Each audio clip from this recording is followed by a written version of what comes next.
10. Continuing our coverage of the solar issue in the town of Deerfield, Eyewitness News reporter Lauren Brill joins us live in the studio tonight to discuss the proposed town of Deerfield solar energy law.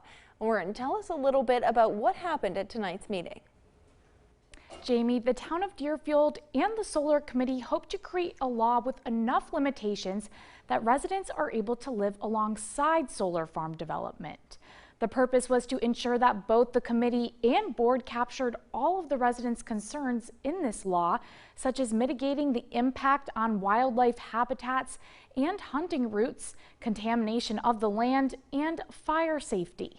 Now, the Solar Committee will look through all of these comments from both meetings and find the best way to incorporate them into the law.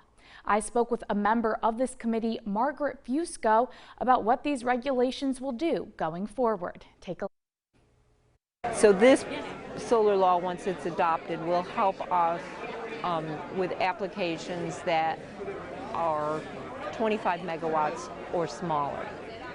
As far as the bigger projects that the state of New York has, we're hoping that the companies and the developers are going to work with us to incorporate everything that we have in our solar law in their planning.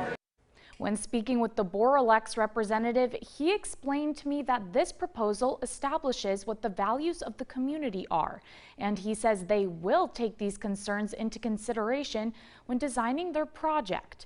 For example, by conducting an environmental study and holding a town hall for residents in the near future. You know, it's very important to be at an event like this where I could hear from people directly, hear what their underlying concerns were. And so those underlying concerns, we can make adjustments in some of the cases to address those issues.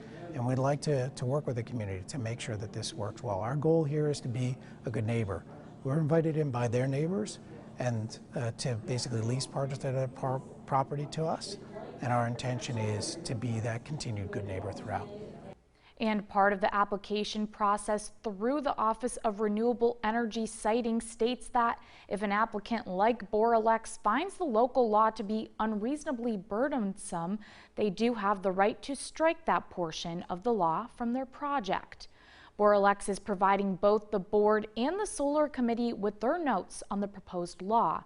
Going forward, there will be a public hearing on the final draft sometime in September, and the board hopes to adopt the law at the September 12th town board meeting. Back to you, Jamie. All right, thanks, Lauren. August is National Immunization